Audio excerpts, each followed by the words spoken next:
네, 오늘 저녁 우리가 함께 볼 하나님의 말씀은 룻기 3장 14절에서 18절까지의 말씀입니다.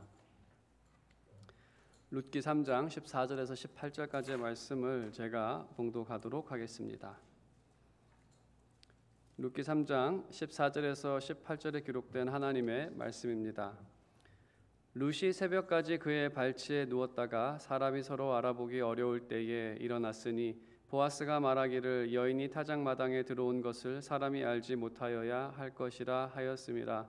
보아스가 이르되 내 겉옷을 가져다가 그것을 펴서 잡으라 하매 그것을 펴서 잡으니 보리를 6번 되어 룻에게 지워주고 성읍으로 들어가니라. 룻이 시어머니에게 가니 그가 이르되 내 딸아 어떻게 되었느냐 하니 룻이 그 사람이 자기에게 행한 것을 다 알리고 이르되 그가 내게 이 보리를 6번 되어 주며 이르기를 빈손으로 내 시어머니에게 가지 말라 하더이다 하니라. 이에 시어머니가 이르되 내 딸아 이 사건이 어떻게 될지 알기까지 앉아 있으라. 그 사람이 오늘 이 일을 성취하기 전에는 쉬지 아니하리라 하니라. 아멘. 네, 오늘 메시지를 전해주실 최재만 목사님 국경을 넘어오셨습니다. 외국에서 캐나다 토론토에서 오신 또 토론토 한우리 장로교회를 섬기시는 목사님이십니다. 또 이 구약학 박사님이십니다. 그래서 저희가 그 룻기를 보고 있는데 또 우리 최재만 목사님께서 또 깊이 있는 그 말씀을 통해서 또 이 말씀을 통해 주시는 그 안식의 메시지를 전해 주시리라 생각합니다. 우리 목사님 나오실 때에 우리 오른손 들고 오늘은 샬롬이라고 함께 인사 나누면 좋을 것 같습니다. 네, 우리 오른손 함께 들고 네, 샬롬.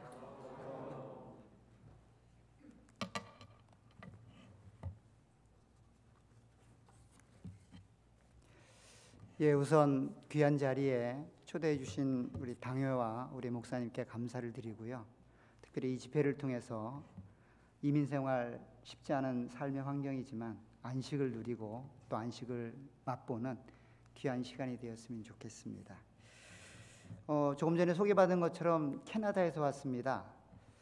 비행기를 타고 오면 굉장히 쉽게 올 거리지만 차로 오니까 굉장히 멀더라고요. 15시간을 운전을 했는데 피곤한 탓인지 세인루이스에 들어오자마자 썬더스톰을 만나서 굉장히 힘들었습니다. 더군다나 초입에 있는 그 도로가 얘기를 들어보니까 처음 다니시는 분들은 굉장히 많이 혼선을 빚는 그런 곳이라고 얘기를 하더라고요. 여러 번 헤맸습니다. 그 우중에. 그래서 별로 세인루이스에 대한 감정이 좋지 않습니다.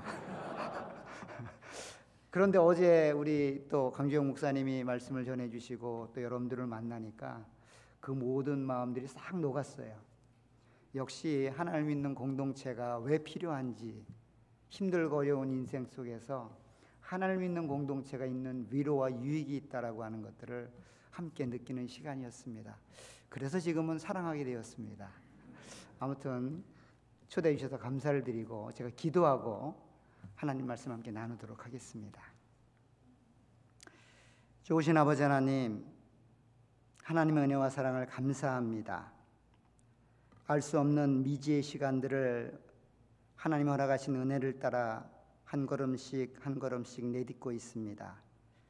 그러한 중에 하나님의 위로하심과 우리에게 역사하시고 계시다는 그 하나님에 대한 사랑들이 이 시간 말씀을 통해 안식을 추구하는 우리 모두에게 충만하게 역사되어지기를 소원합니다.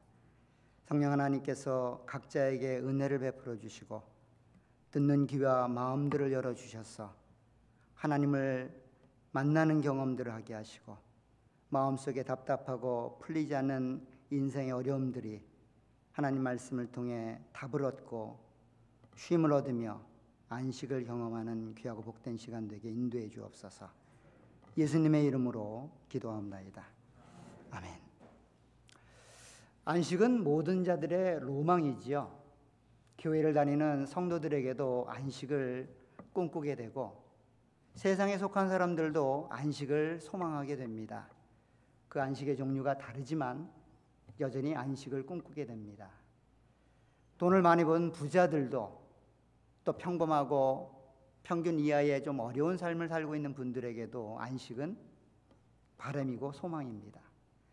건강한 육체를 가진 분들에게도 조금 병약한 몸을 가진 분들에게도 안식을 소망하는 것은 사실일 겁니다. 학문적으로 두각을 나타내도 평범하게 일상적인 삶을 살고 있는 그런 보통 사람이라 할지라도 안식은 그들에게 소망이 됩니다. 이렇게 모든 부류의 사람들에게 안식이 소망된다는 이야기는 거꾸로 보면 안식을 꿈꾸고 소망하고 있지만 그 안식을 맛보는 사람은 한 명도 없다는 이야기일 겁니다. 사실 안식에 관한 주제를 우리 목사님으로부터 전해 듣고 불현듯 한 30년 전 대학교 다닐 때 그 배웠던 하나의 세상에 관한 이치와 원리를 생각하게 되었습니다. 그것은 연력학 2법칙인데, 죄송합니다. 토요일 저녁에 딱딱한 얘기를 해서 엔트로피가 증가한다는 겁니다. 여러분들 좀 아시겠지만 세상은 엔트로피가 증가하는 쪽으로 흘러가는데, 쉽게 말하면 무질서와 불안정한 상태로 세상이 향하고 있고, 그 무질서와 불안정한 상태로 점점점 높아진 수치로 나아가고 있다는 겁니다. 다시 말하면 안정된 삶과 안정된 미래를 꿈꾸는 우리들에게는 청천벽력 같은 소리죠. 아마도 제가 이것을 지금까지 기억하고 있는 것은 제가 머리가 좋아서가 아니라 그 당시 처음 그리스도의 사랑을 깨닫고 복음의 열정에 불타서 어떻게 하면 이 타락하고 이 어지러운 세상을 안정시키고 평화를 주며 질서정연하게 하나님의 나라를 이룰 수 있을까? 그런 중에 이런 소식은, 야, 이거 이룰 수 없는 일을 나에게 하나님이 요구하시는 것일까? 라는 질문과 함께 굉장히 큰 충격이었습니다. 그 내용을 잘 살펴보면 우리에게는 안식이 불가능해 보입니다. 왜냐하면 무질서 쪽으로 세상이 흘러가고 있기 때문이에요. 불안정한 상태로 세상이 진전되고 있기 때문입니다. 아무리 안정되고 질서 있는 내용을 추구해도, 그것을 바라고 소망해도 이 정해진 세상의 원리는 그쪽으로 향하고 있다라는 얘기를 들었을 때 큰 좌절을 맛보게 되었습니다. 그러던 중에 우리 강주영 목사님께서 안식이란 많은 이야기를 하시면서 오늘 답을 줄 거다라고 얘기를 했을 때 어젯밤에 한숨도 못 잤습니다. 어떻게 답을 줄 수 있을까? 세상이 그렇게 흘러가고 있다는데, 세상이 무질서로 결과될 거라는데, 야, 이거 답이 없는 이야기를 해야 되나?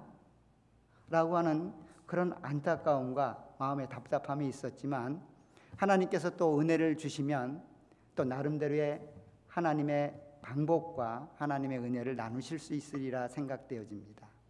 오늘 본문을 보면 그 안식을 누렸던 두 명의 여인이 등장을 합니다.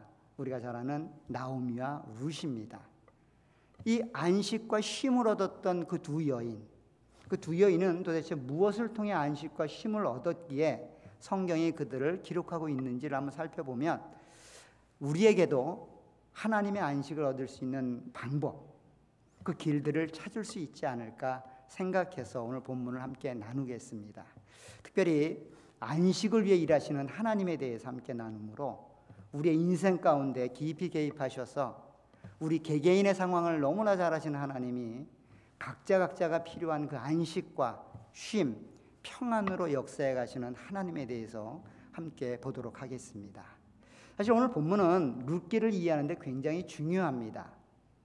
거의 클라이막스 같은 그런 부분은 아니지만 이 본문을 통해서 이전과 이후가 완전히 달라집니다. 이 본문 3장 14절로 18절 이 본문을 전후로 해서 나오미와 룻은 굉장히 다른 삶을 삽니다. 이전에 나오미와 룻의 삶은 말 그대로 분주한 바쁜 삶이었습니다. 쉼이 없는, 안식이 없는 그런 삶이었습니다. 그러나 이 본문 이후로의 나오미와 룻은 안식과 평안을 누리게 됩니다. 그 내용을 좀 더 살펴보면 이 나오미와 룻의 분주한 삶은 그 베들레헴 땅에 찾아왔던 흉년으로부터 시작을 합니다. 오늘 1장 1절을 한번 보세요. 성경 혹시 안 갖고 계시나요? 자, 1장 1절을 보면 성경이 이렇게 이야기를 합니다. 사사들이 치리하던 때에 그 땅에 흉년이 드니라. 유다 베들레헴에 한 사람이 그의 아내와 두 아들을 데리고 모압 지방에 가서 거류하였다라고 소개하고 있습니다. 자, 베들레헴 땅에 살고 있었던 한 가족이 다른 나라로 이주할 수밖에 없을 만큼 흉년이 찾아온, 기근이 찾아온 그런 상황입니다. 사실 다른 나라로 이주할 수 있었다라고 하는 것은 그만큼 여유가 되었다라고 볼 수도 있습니다. 사실 이민 와서 살고 있는 우리들에게 이민 쉬운 거지라고 이야기하지만 이민을 오고 싶지만 오지 못하는 많은 분들이 한국엔 계시다는 겁니다. 여러분들은 인정하지 않겠지만 그분들이 볼 때 여러분들은 나름대로 그럴 만한 상황과 환경과 조건이 되었다는 거예요. 그래서 이민 왔다는 겁니다. 사실 그렇죠. 지금 나오미의 가정이 모압 땅, 그 이방 땅으로 이주하였다라는 말은 부정적으로 보여지지만 그들이 가나안 땅에서 누렸던 삶의 환경이 일반적으로는 보통 이상이었다라고 보기에 충분합니다. 그런 여유가 있었기 때문에 이주해 갔다는 거죠. 그런 이주와 함께 이 가정의 분주한 삶은 시작이 됩니다. 모압 땅으로 이주해서 남편을 먼저 잃게 됩니다. 오늘 3절을 보면 이렇게 되어 있습니다. 나오미의 남편 엘리멜렉이 죽고 나오미와 그의 두 아들이 남았다라고 말합니다. 사실 지금도 마찬가지지만 남편이라고 하는 존재는 한 가정의 가장으로서 기둥이지요. 남편이 병들거나 혹은 사별을 하게 된다면 그 가정의 위험은 불을 보듯 뻔할 겁니다. 그런데 이것이 가나안 땅, 고향 땅에서 일어난 일들이어도 굉장히 힘들고 어렵지만 이방 땅에서 이런 어려움을 당했다고 하는 것들은 굉장히 큰 시련이고 아픔일 겁니다. 그러나 두 아들이 있기에 그 시련과 아픔도 이겨낼 수 있습니다. 그리고 하나님의 은혜로 두 아들이 결혼하여 가정을 꾸렸다고 하는 것 굉장히 큰 위안이고 위로이지요. 그럼에도 불구하고 몇 년이 지나서 그 두 아들도 같이 죽음을 맞이하게 됩니다. 5절에 보시면 이렇게 되어 있습니다. 말론과 기론 두 사람이 다 죽고 그 여인은 두 아들과 남편 뒤에 남았더라. 이 상황은 참으로 예측하기 쉽지 않은, 상상하기 쉽지 않은 그런 상황이지요. 사랑하는 남편, 기둥 같은 남편, 우리 가정의 미래를 책임질 남편이 사라지게 되고 또 그 남편 대신 아들에게 마음을 쏟고 기대를 심고 마음을 들였던 그 아들조차도 하나씩 세상을 떠나게 되었을 때 이 나오미의 가정의 삶은 말 그대로 저주받은 삶이었을 겁니다.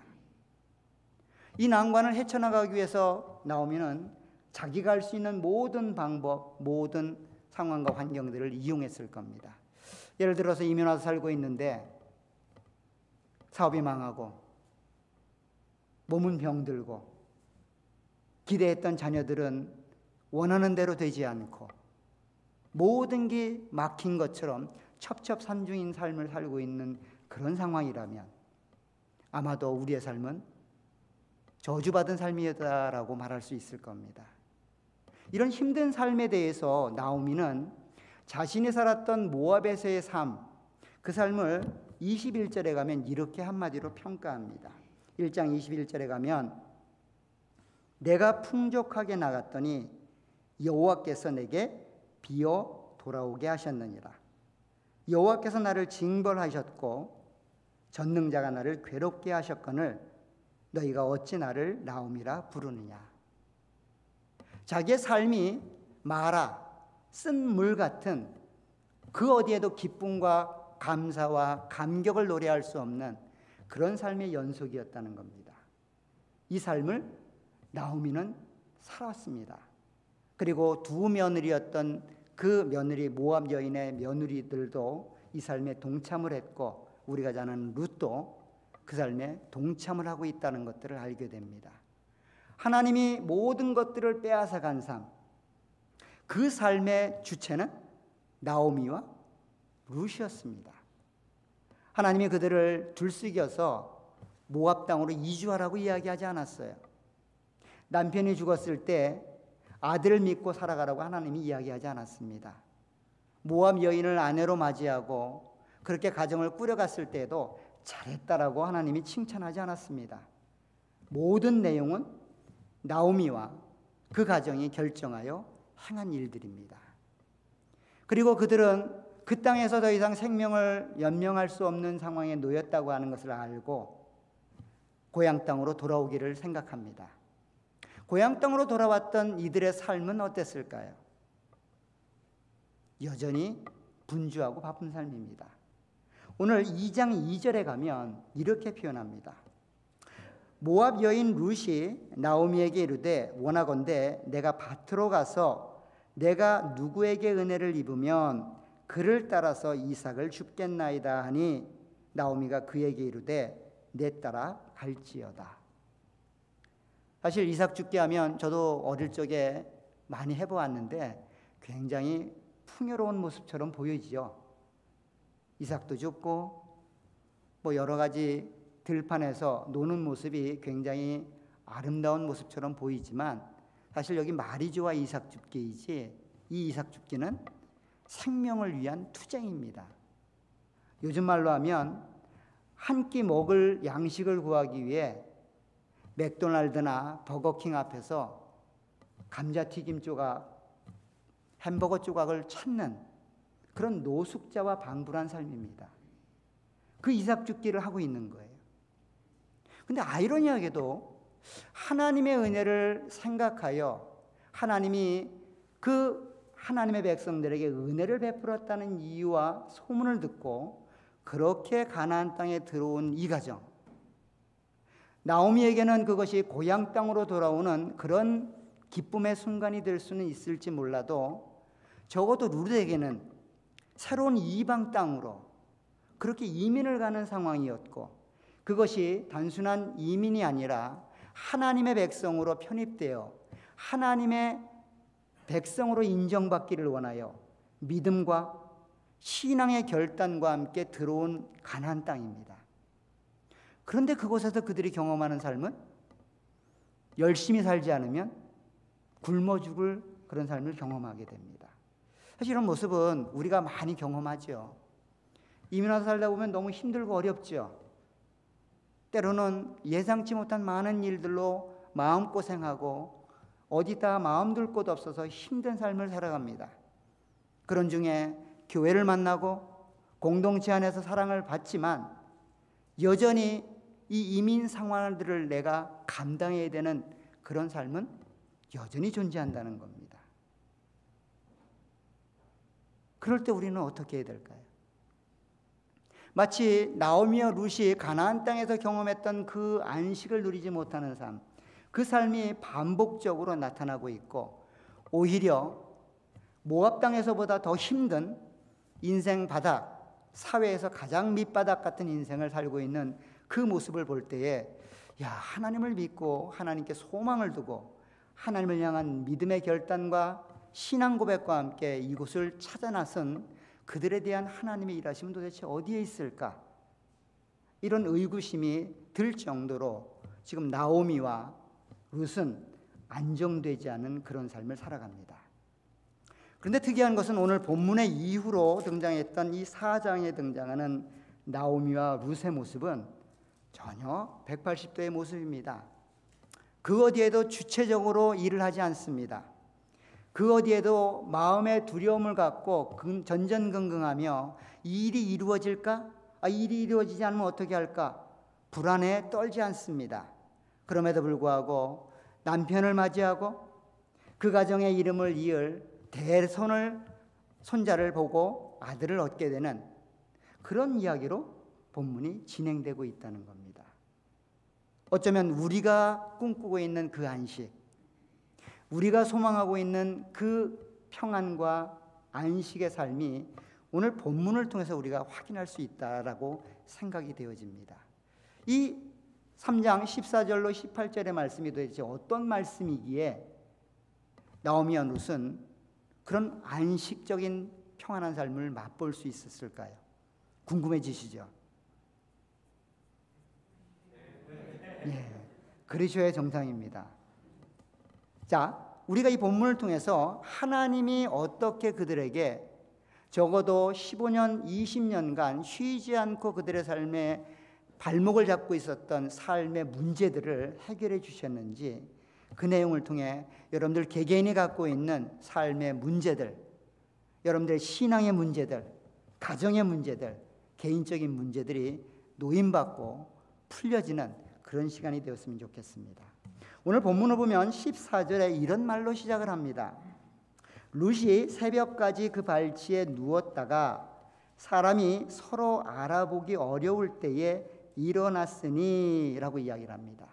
사실 이 배경을 보면 이 전날 모든 추수가 마쳐진 때입니다.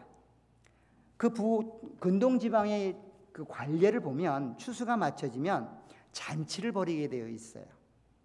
잔치를 벌여서 그동안 수고했던 사람도 위로하고 그동안 거두어들인 소출도 함께 나누며 기쁨의 잔치를 맞이하는 시간입니다.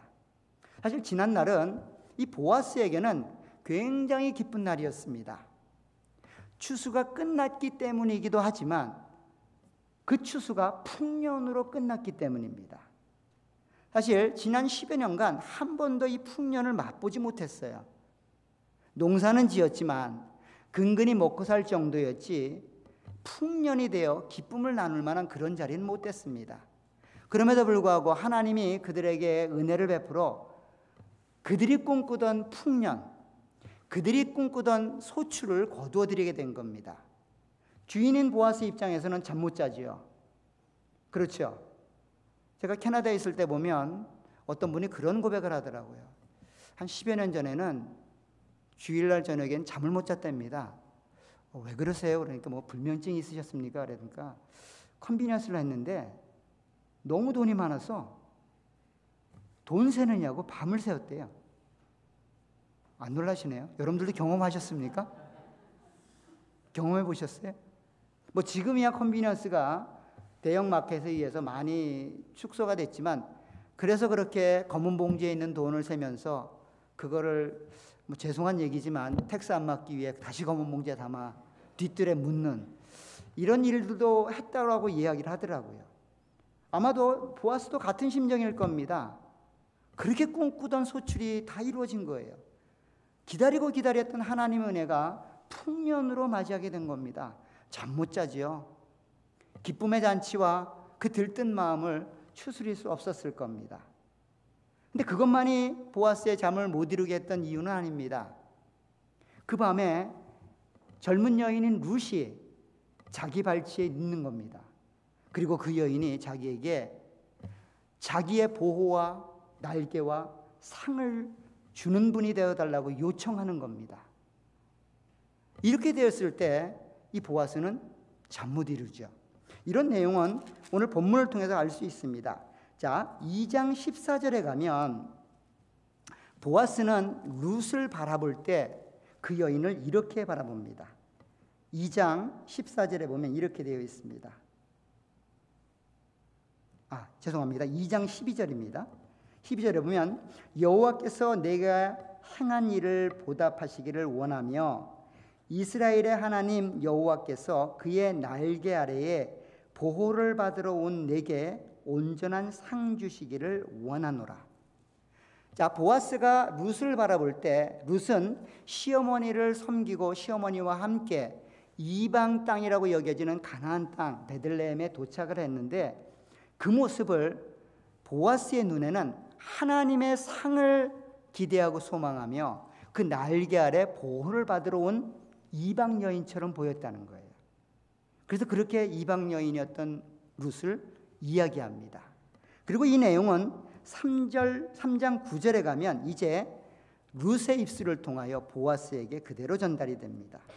3장 9절에 보면 이르되 내가 누구냐 하니 대답하되 나는 당신의 여종 룻이오니 당신의 옷자락을 펴 당신의 여종을 덮으소서. 이는 당신이 기업을 물을 자가 됨이니이다. 무슨 말인가 하면 밤에 잠을 자는데 발치에서 뭐가 꿈틀거려 알게 된 겁니다. 깜짝 놀라 눈을 떠보니 젊은 여인이에요. 그동안 이삭죽기를 했던 그 여인입니다. 깜짝 놀라 너 여기 왜 있냐라고 묻자 이야기를 하는 겁니다. 당신의 옷자락으로 나를 좀 덮어달라는 겁니다. 여기 당신의 옷자락이란 말이 2장 12절에서 말했던 하나님의 날개라는 말과 동일한 말이에요. 가나프라는 단어를 쓰는데 지금 룻은 보아스에게 당신이 나를 하나님의 날개 아래 보호를 받으러 온 여인이라고 생각하고 있는데 그 하나님 날개 아래 보호가 당신이 되어 주십시오라고 요청하는 겁니다. 보아스에게, 룻이. 그래서만 내 안에 이 불안하고 해결되지 않는 삶이 해결될 수 있다는 거예요. 즉 나를 아내로 맞아 이 가정을 살려주고 또 대가 끊긴 이 가정에 대를 이어달라는 겁니다. 그래서 당신 옷자락으로 나를 덮어달라는 겁니다. 이런 얘기를 들었을 때 쉽지 않죠. 왜냐하면 보아스의 나이는 굉장히 나이가 많은 할아버지입니다. 그리고 룻은 젊은 여인이에요. 그것뿐만 아니라 룻은 이방 여인입니다. 사실 이런 상황 속에서 그 룻의 간청을 들어준다고 하는 것 쉬운 일은 아닐 겁니다. 그런데 오늘 이 간청을 들어줍니다. 3장 13절에 보시면 이렇게 말합니다. 이 밤에 여기 머물라.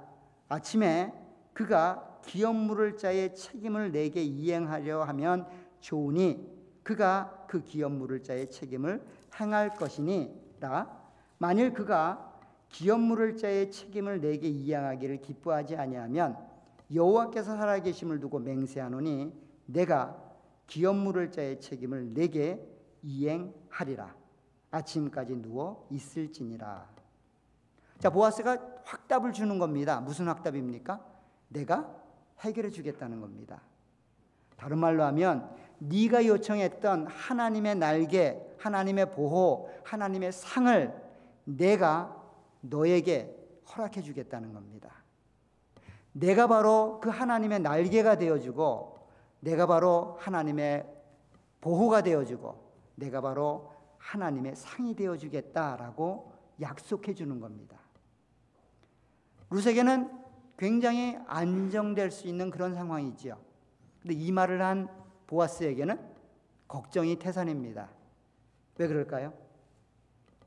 난관이 하나 있습니다. 그 난관은 뭔가 하면 나보다 더 가까운 친족이 하나 있는 거예요. 내가 원하지만 내가 그렇게 책임져 주겠지만 나보다 더 가까운 친족이 한 명이 있어 그 사람의 의견에 따라 내가 너의 보호가 되어줄 수 있을지 없을지가 결정되는 거죠. 그래서 이 난관을 해결하기 위해서 여기 머물러 있으면 내가 그렇게 해결해 주겠다라고 이야기를 합니다. 그래서 오늘 보아스는 룻에게 새벽까지 이곳에 누워 있으라고 이야기를 합니다. 참 룻에게는 하나님의 은혜와 사랑을 보아스를 통해 경험하는 거죠. 이 시간 보아스는 더 이상 인간 보아스가 아니라 자기가 꿈꾸었던 하나님, 자기가 소망했던 하나님의 보호와 상, 하나님 날개 아래서 유지하렸던 그 안식과 기쁨들이 보아스를 통해서 주어지고 있는 것들을 경험하고 있다는 겁니다. 더 나아가서 보아스와 이 룻의 만남은 이렇게 끝나는 것이 아니라 이 보아스는 계속해서 이 룻을 챙깁니다. 특별히 오늘 본문에 보면 3번씩 새벽까지 이곳에 머물러 있다 내가 있는 곳으로 돌아가라라고 이야기를 합니다. 사실 이렇게 말하는 것은 그 당시 그 소출이 있는 풍년이 있는 그런 곡식들을 거두어들이는 장소는 성 안이 아니라 성 밖에서 이루어집니다. 그리고 그 깜깜한 밤에 한 젊은 여인이 그렇게 밤에 이동한다고 하는 것은 여러 가지로 쉽지 않지요. 짐승의 위협도 있을 것이고 행여나 불황배를 만날 수도 있는 상황이고, 이런 상황에서 이 보아스는 철저히 보호를 하기 위해 여기 머물러 있으라고 이야기를 합니다.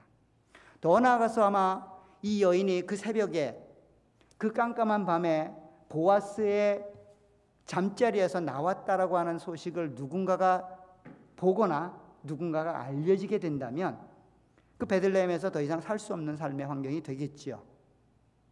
아마 그렇게도 얘기했을 겁니다. 저 돈 없는 바닥 같은 인생 이방 여인이 저 부자 할아버지 꼬여서 인생 챙겼다 라고 낙인 찍기에 충분할 겁니다. 이런 상황을 알기 때문에 오늘 본문에서는 보아스는 그 룻의 명성과 그 여인의 안전을 위하여 그렇게 새벽같이 누워있으라고 이야기를 합니다. 이런 내용들을 종합해 볼 때 보아스는 더 이상 한 인간이 아니라 룻에게는 하나님이며 하나님의 은혜의 통로이고 하나님의 보호의 상징입니다. 하나님이 상을 주시는 그 상 자체가 되는 거죠. 보아스의 삶은 그렇게 진행되고 있습니다. 그래서 오늘 본문이 그렇게 시작을 하는 겁니다.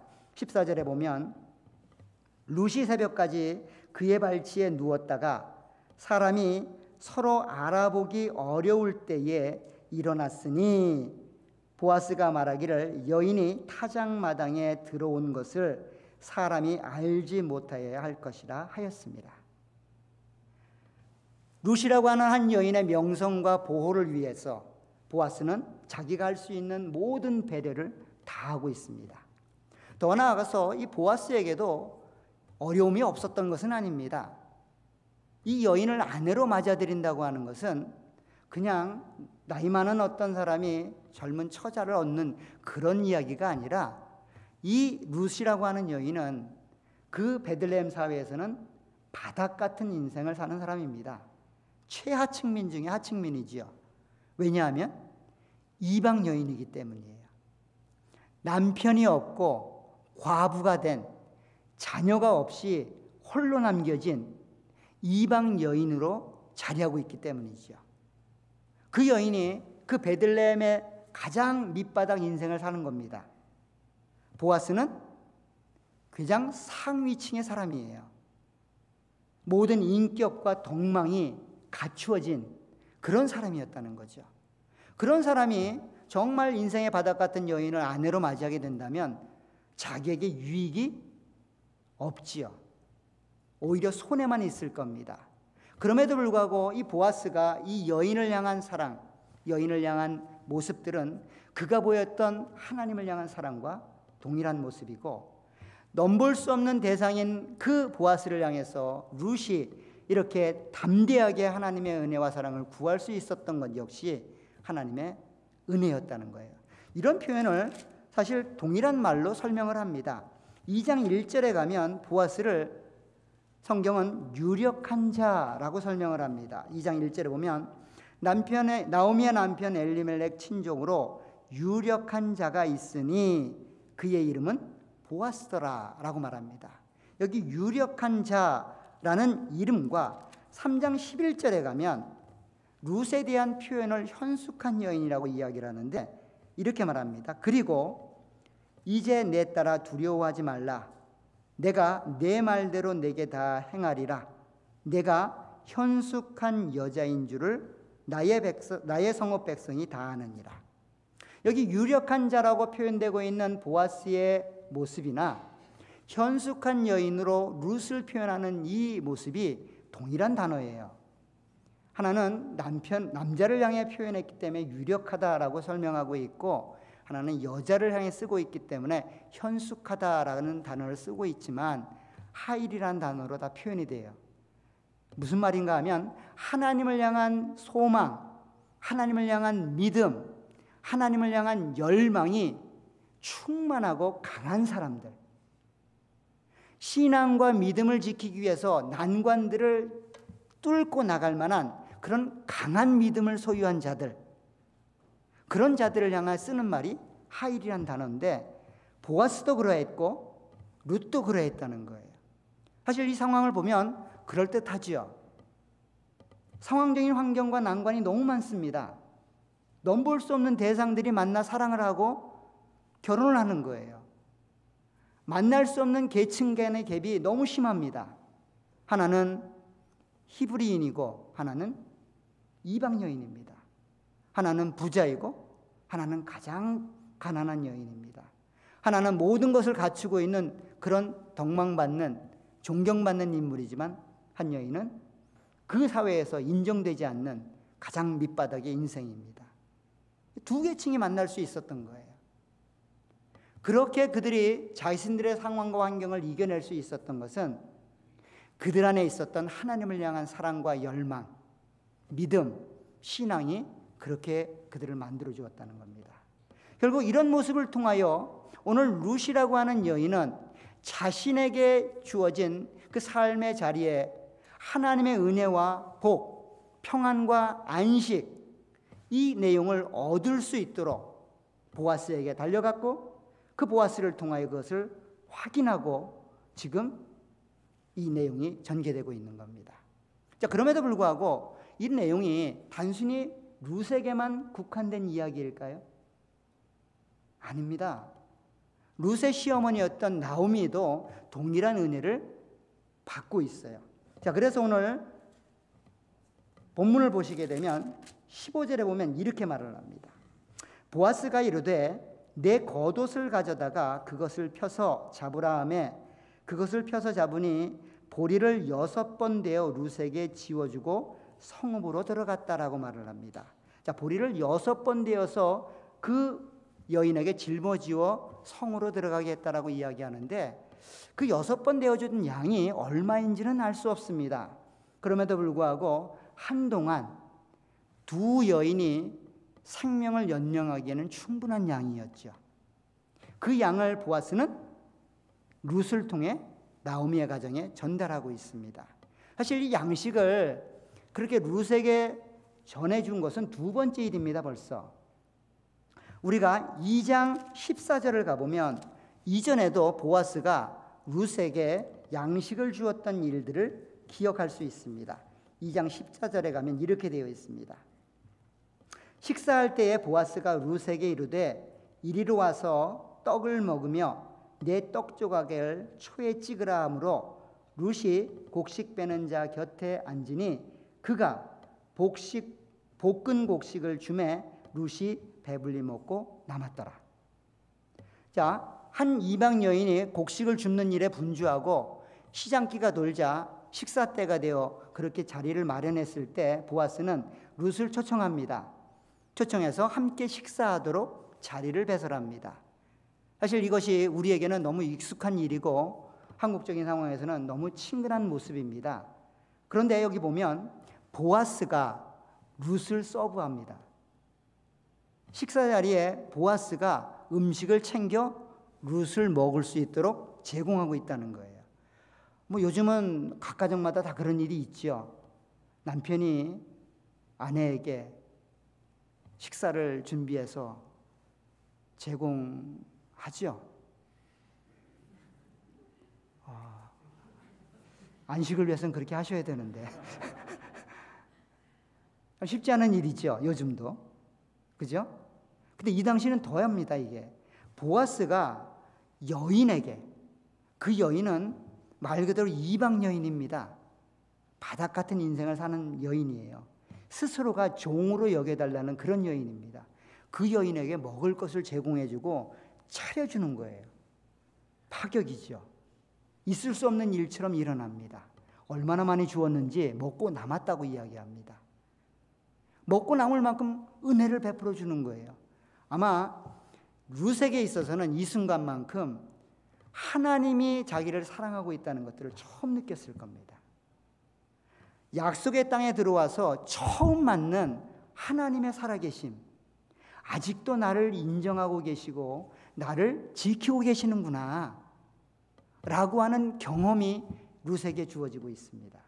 그런데 이 경험이 룻에게만 멈추고 있는 게 아니라 이게 나오미에게까지 연결이 됩니다. 오늘 2장 18절을 보세요. 2장 18절에 보면 이렇게 되어 있습니다.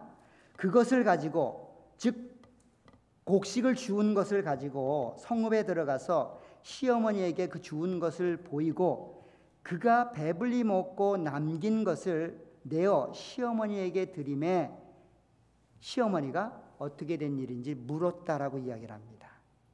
결국 시어머니도 보아스를 통해 제공받았던 볶은 곡식을 함께 먹고 있는 겁니다. 이 곡식을 먹으면서 시어머니와 룻은 어떤 이야기를 했을까요? 하나님이 여전히 우리를 사랑하고 계시는구나. 양식이 없어서 그렇게 굶주림에 젖어 있는 우리들을 하나님이 지금도 기억하고 계시는구나 라고 생각했을 겁니다. 더 나아가서는 나오미에게는 내가 지금도 하나님의 백성으로 인정되고 있구나라고 확인했을 겁니다. 왜 그럴까요?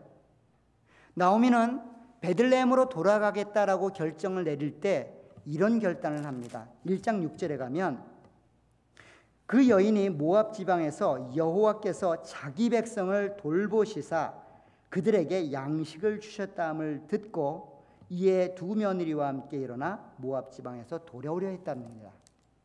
자기 백성을 향한 하나님의 베푸심의 은혜가 양식을 통해 드러나고 있다는 것들을 듣고 그 은혜를 경험하기 위해 지금 온 겁니다. 그런데 그 은혜가 보아스가 보낸 볶은 곡식을 통해 경험되고 있는 거예요. 아마도 나오미에게는 내가 아직도 힘들고 어려운 삶을 살아왔지만 때로는 하나님 말씀을 위배하고 멀리 도망쳤지만 하나님의 백성으로 인정되고 있고 그 자기 백성을 위해 양식을 주는 하나님의 은혜가 나에게도 부스러기지만 여전히 내려지고 있구나라고 하는 은혜를 깨달은 거죠. 하나님의 살아계심을 경험하는 겁니다. 룻은 어땠을까요? 룻은 어머니를 따라서 이 나라, 이 민족, 이 백성에게 왔습니다. 어머니 하나님이 나의 하나님이 될 겁니다. 어머니의 백성이 나의 백성이 될 겁니다. 어머니가 죽어 묻히는 곳에 나도 죽어 거기에 묻힐 겁니다. 하나님의 백성이 되어 하나님의 은혜와 하나님의 사랑을 경험하고 영원히 그 하나님의 백성 속에서 제외되지 않는 그 신앙과 믿음을 갖고 살아가려고 그렇게 신앙 고백과 함께 이 자리에 왔는데 그것이 이 보아스라는 인물을 통해 확인되고 있는 거예요. 보아스라는 인물을 통해 확인되고 있는 겁니다. 사실 그것이 중요한 것은 이 룻에게는 나오미에게는 마음 한켠에 하나님에 대한 원망이 있습니다. 그 원망이 어떻게 나타나냐면 조금 전에 읽었던 것처럼 1장 21절에 보면 그는 이렇게 하나님의 역사를 평가합니다. 내가 풍족하게 나갔더니 여호와께서 내게 비어 돌아오게 하셨다. 아무것도 남지 않은 상태로 나를 돌아오게 했다는 겁니다. 누가요? 하나님이. 내 인생 그렇게 하나님의 은혜와 사랑을 갈망하고 소망했지만 남은 것은 아무것도 없다는 겁니다. 비록 가나안 땅에 돌아와 베들레헴에서 살고 있지만 여전히 내게는 남은 것이 없다라고 이야기를 합니다. 이 하나님에 대한 이 불편한 마음을 갖고 있었던 나오미에게 오늘 본문은 하나님이 지금도 은혜를 주고 있다라고 하는 것들을 곡식을 짊어지고 오는 며느리를 통해 확인하게 하는 겁니다. 그래서 오늘 본문에 보면 이렇게 되어 있습니다. 15절을 다시 한번 보세요. 보아스가 이르되 내 겉옷을 가져다가 그것을 펴서 잡으라 하매 그것을 펴서 잡으니 보리를 6번 대어 룻에게 지어주고 성읍으로 들어가니라. 그리고 18절에서 다시 한번 보시기 바랍니다. 17절에 이르되 그가 내게 이 보리를 6번 되어 주며 이르기를 빈손으로 내 시어머니에게 가지 말라 하더이다. 자, 빈손으로 돌아가지 마라. 하나님이 지금도 너의 은혜와 사랑을 베풀어 주시는 보호와 상을 주시는 그런 하나님의 일하심을 경험할 수 있도록 옷에 보리를 6번 대어서 짊어주고 그것을 보내고 있다는 겁니다. 더 나아가서는 이 보아스의 직접 화법으로 뭐라고 말합니까? 빈손으로 내 시어머니에게 가지 말라는 겁니다. 결코 빈손이 아니라는 겁니다. 내 인생이 쪽박찬 빈손 같은 그런 인생이라고 스스로 자책하며 하나님을 믿고 인생을 하나님께 투자하고 하나님께 헌신해도 내 인생 달라지는 것이 없다라고 절망하고 있을 나오미에게 하나님은 절대로 하나님을 향한 사랑과 헌신과 마음을 쏟고 있는 그들을 빈손으로 보내는 분이 아니라고 하는 것들을 확인시키고 있는 겁니다.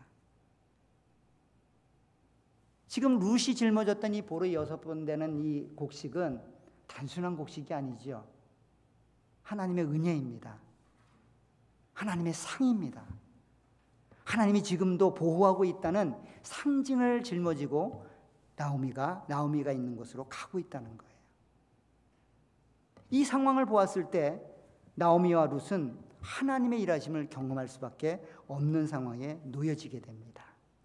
이렇게 곡식을 짊어지고 들어오는 룻을 본 나오미는 그 여인을 향해서 이렇게 말합니다. 16절에 보시면 룻이 시어머니에게 가니 그가 이르되 내 딸아 어떻게 되었느냐 하니 룻이 그 사람이 자기에게 행한 것을 다 알렸다라고 말합니다.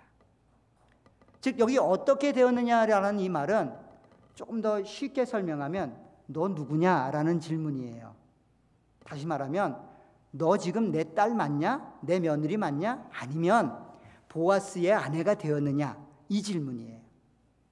너의 신분이 지금 우리가 요구하고 바라고 소망한 대로 이루어졌느냐? 아니면 아직도 여전히 과거처럼 쉴 수 없이 우리의 인생을 번민하고 불안해하며 그렇게 인생을 내가 내 힘으로 개척해야 될 그런 상황에 놓여 있느냐라는 질문입니다. 하나님의 은혜를 경험했느냐? 하나님의 사랑을 경험했느냐? 라는 질문과 같은 거죠. 어쩌면 나오미도 보아스만큼이나 지난 밤을 뜬 눈으로 세웠을 겁니다. 사실 나오미에게 걸 수 있는 소망, 희망은 이 룻이라는 여인을 통해 자기 가문을 살리는 그 방법밖에 없습니다.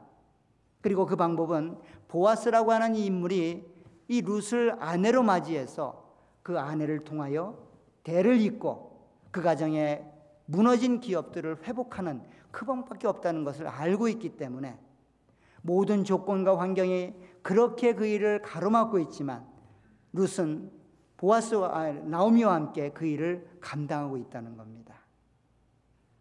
그리고 나서 이 보아스의 말과 함께 곡식을 전달받은 나오미는 이렇게 말을 합니다. 오늘 18절에 보면 이에 시어머니가 이르되 내 딸아 이 사건이 어떻게 될지 알기까지 앉아 있으라. 그 사람이 오늘 이 일을 성취하기 전에는 쉬지 아니하리라. 자, 여기 보면 반전이 있죠. 나오미와 룻은 쉼을 가지자라고 이야기를 합니다. 근데 쉼을 가지자라고 이야기하는 이 내용이 전혀 이루어지지 않았는데 의지를 들여서 마음의 결단을 담아 우리가 이렇게 될 거야. 확신해. 너 마음에 의심 가지면 안 돼. 우리가 마음을 그렇게 확신하자라고 하는 의지에 결연한 모습이 아닙니다. 그동안 경험했던 보아스의 삶, 룻을 통해 얻었던 하나님의 은혜와 사랑, 이 내용을 통해서 볼 때 이 보아스가 일하고 있다라고 하는 것들을 알게 되는 겁니다. 하나님이 이 보아스를 통해 우리 가정을, 우리의 인생을 책임지고 계시다는 것들을 알고 되는 겁니다. 이 보아스를 통해 하나님이 우리의 안식을 위해 일하고 계시다는 것들을 경험하게 되는 겁니다. 곡식을 통해 또 여러 가지 상황들을 통해 그것들을 깨닫게 되는 거죠. 이미 보아스는 이 룻보다 먼저 이 일을 시작하기 위해서 아침 일찍 성읍으로 들어갔다라고 이야기를 합니다. 사실 오늘 15절에 보면 15절 하반절에 보면 이렇게 말합니다. 볼이 6번을 되어 룻에게 지워지고 성읍으로 들어가니라. 이 성읍으로 들어간 주체는 보아스죠.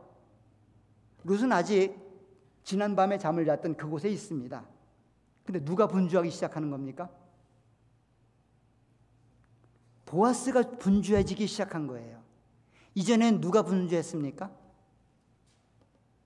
나오미와 룻이 분주했잖아요. 한 번도 그 분주함에서 자유함을 맛보지 못했잖아요. 그런데 이제 자신들의 인생과 자신들의 가정을 위해서 누군가가 대신 일해주고 있다는 겁니다. 그게 누굽니까? 그게 보아스예요. 그 보아스가 지금 새벽부터 일어나서 일을 하고 있습니다. 누구를 위해서요? 룻을 위해서, 나오미를 위해서. 얼마나 좋아요? 이런 우렁각시 하나 있으면 인생 너무 편하잖아요. 그죠? 저희 교회 어떤 안수 집사님이 계시는데 이분의 뭐 좋은 장점은 뭔가 하면 새벽같이 일어난다는 겁니다. 그래서 등치가 저보다 제 2배 정도 되는데요. 조용히 부엌에 들어가서 밥도 짓고 찌개도 끓이고 반찬도 만들고 조용히 한답니다. 왜 그렇게 조용히 하세요니까 아내 깰까 봐. 이 소리 아내 깰까 봐. 새벽 5시부터 그렇게 하고 7시에 자기는 직장으로 출근한답니다.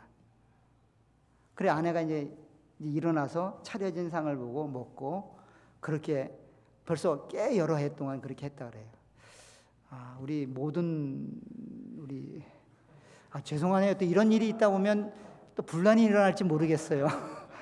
당신은 왜 안수 집사보다 높은 장로인데 왜 그러느냐라고 말할 수 있을 텐데 지금 보아스가 그 역할을 하고 있는 겁니다. 나보다 먼저 내 가정을 위해서 내 인생을 위해서 일하는 분이 있는 거예요. 실제로 4장에 가면 모든 일의 주체는 보아스가 다 합니다. 누구를 위해서요? 나오미와 룻의 가정을 위해서. 그 가정의 이름을 살리는 일, 그 가정의 대를 잇는 일, 그 가정의 잃어버린 기업들을 찾아주는 일, 그 어떤 일도 룻과 나오미는 수혜자일 뿐이지 적극적으로 주체적으로 그 일들을 감당해 가지 않는다는 거예요. 이것이 보아스를 만나고 난 보아스를 통해 깨닫게 된 그 하나님의 은혜와 사랑을 경험한 자들이 경험하는 안식이고 평안일 겁니다. 우리 모두는 아마 이런 안식과 평안들을 유지하길 원할 겁니다. 이 얘기는 제가 하지 않아도 다 알고 있는 이야기고 여러분들이 다 꿈꾸고 있는 그런 안식과 평안일 겁니다. 그런데 그게 안 주어지죠. 그게 우리의 퀘스천 아닙니까? 그게 될 것 같으면 뭐라도 하고 싶죠. 근데 그게 안 되는 게 우리의 문제이고 오늘의 답입니다. 어떻게 하면 될까요?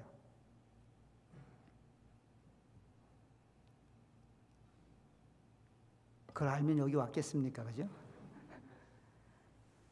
내가 살아있으면 이 안식을 맛볼 수 없다는 겁니다. 그렇게 무질서와 불안정한 상태로 흘러가는 세계가 질서와 멈춤이라는 상황 속에 안정된 상태로 끝나는 경우가 있다는 겁니다. 그거는 죽었을 때입니다. 내가 살아서 내 안에서 내 인생을 책임지려고 꿈틀거리는 순간 우리의 불안과 우리의 불안정한 이 상태는 더 증폭될 겁니다.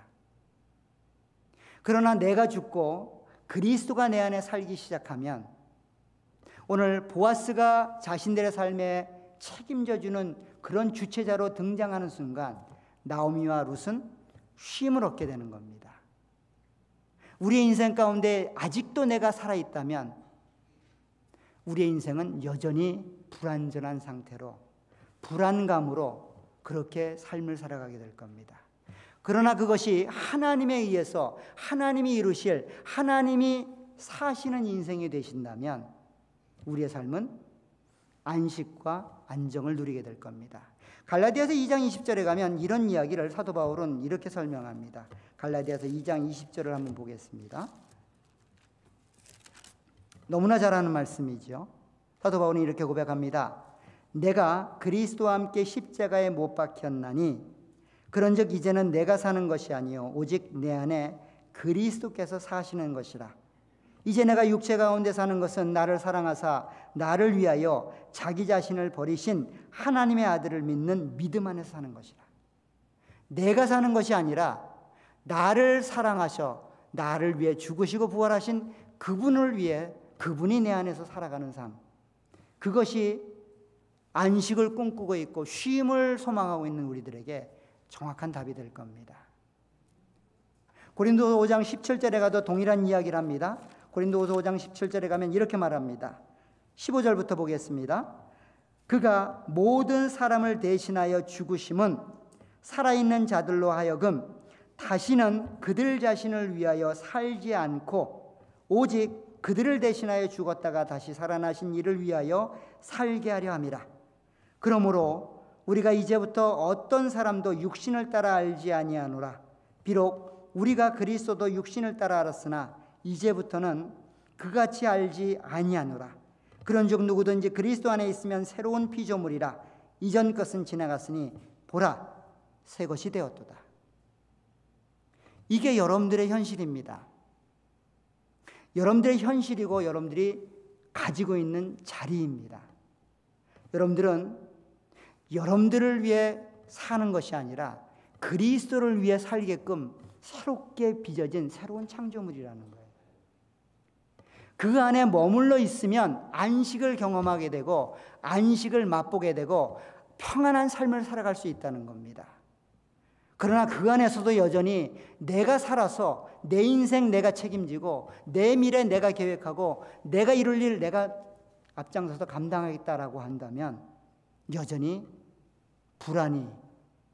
불안정한 삶이 여러분들의 삶을 지배하게 될 겁니다. 이 모든 일을 위하여 예수님은 십자가에 달려 돌아가시고 부활하셨습니다. 그리고 제자들에게 처음 만나 던진 말은 평안하냐?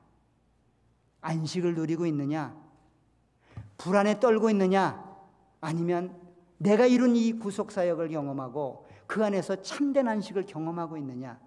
라고 질문을 던지고 있습니다. 사랑하는 여러분, 또 하나의 질문은 뭔가요? 그럼 죽는다는 게 뭘까? 그냥 모든 걸 포기하고 될 대로 되라라고 하는 그런 마음으로 사는 것인가? 그렇지 않습니다. 여러분들의 인생 여러분들이 책임져 주지 않으면 아무도 책임져 주지 않습니다.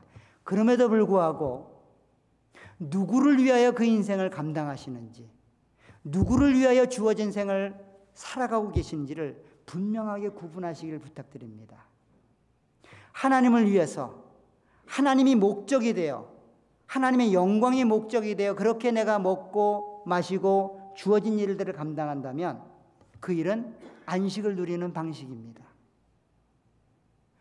교회나 하나님을 예배하지만 그것이 내 목적을 이루기 위한 수단이 되거나 신앙을 이야기하지만 그것이 내 마음에 만족을 주고 내가 이루고자 하는 목적을 위한 수단으로 변질된다면 그것이 아무리 종교적인 행위라 할지라도 참다운 안식은 맛보지 못할 겁니다. 나오미와 룻이 신앙 고백과 함께 가나안 땅에 들어왔지만 여전히 쉼이 없는 것처럼 보여집니다. 그럼에도 불구하고 그들에게는 쉼이 있습니다. 왜냐하면 그들이 행하는 그 삶의 자리가 하나님을 위해, 하나님을 믿는 신앙과 믿음을 이루기 위해 자신에게 주어진 일들을 감당하고 있기 때문입니다. 사랑하는 여러분, 이민 와서 사시는 거 쉽지 않죠. 어떨 때는 여러분들을 보면 정말로 대단해 보입니다. 눈물 나도록 여러분들을 환영하고 박수 쳐주고 싶습니다. 잘 살아오셨어요. 신앙 끝까지 잘 지켜오신 것 하나님의 큰 은혜입니다. 이제 그 방향을 좀 더 분명하고 확실하게 하나님을 위해서, 하나님의 나라를 위해서 내 영광, 내 목적이 아니라 나를 위해 죽으신 그리스도의 영광과 그리스도의 목적을 위하여 그렇게 초점을 맞추고 그렇게 여러분들의 인생 방향을 설정하시기를 부탁드립니다. 그러면 삶이 고단하고 힘들지라도 오늘 보아스를 통해 삶의 안식과 평안과 보호를 상을 받는 것처럼 그렇게 하나님의 은혜와 사랑과 복을 경험하시게 될 겁니다. 아직도 여러분들 주변에 그러한 하나님의 은혜와 사랑과 보호와 상을 바라는 분들이 계십니까? 혹시 여러분들이 보아스처럼 하나님의 은혜와 사랑과 상의 통로가 되어주실 수 있으리라 생각되어집니다. 그렇게 이 공동체가 하나님 안에서 안식을 누려가고 안식을 서로 위로하고 권면하고 만들어가는 귀한 공동체가 되시기를 간절히 부탁드립니다. 이제 우리가 사는 것은 우리 자신을 위한 것이 아니라 우리를 위해 죽으시고 부활하신 그리스도, 그분의 영광을 위해서 한 마음이 되어 한 공동체로 하나님을 위해 살아가시는 귀하고 아름다운 공동체가 되시기를 간절히 축원합니다. 기도하도록 하겠습니다. 하나님 아버지 은혜와 복을 감사합니다. 힘들고 어려운 이민생활, 그저 내 힘이 아니면, 내 노력과 내 열심이 아니면 모든 것이 헛수고고 모든 것이 무너질 줄 알았는데 여전히 하나님의 은혜를 베풀고 계시고 지금까지 우리에게 일해 오셨다고 하는 것들을 룻기 말씀을 통해 깨닫게 하시니 감사합니다. 다시 한번 저희가 허락하신 은혜를 따라 이 공동체 안에서 이 삶의 현장 속에서 그 하나님의 안식과 기쁨을 누리는 하나님의 사람들이 되기를 소원합니다. 저희들에게 은혜를 내려주시고 끝까지 이 사랑, 이 마음 변치 않도록 은혜와 복으로 함께해 주옵소서. 성령 하나님이 도우시어서 절망 가운데 있는 자들에게는 소망을 갖게 하시고 지쳐있는 영혼들에게는 위로와 희망을 보게 인도해 주시며 특별히 나에게 있는 은혜와 사랑들을 함께 공유함으로 그 사랑을 이루어가는 공동체가 되게 하시고 내가 지쳐있고 힘들 때에는 공동체로부터 다시 한번 그 하나님의 은혜와 사랑을 경험하는 아름다운 공동체가 될 수 있도록 역사해 주옵소서. 예수님의 이름으로 기도합나이다. 아멘.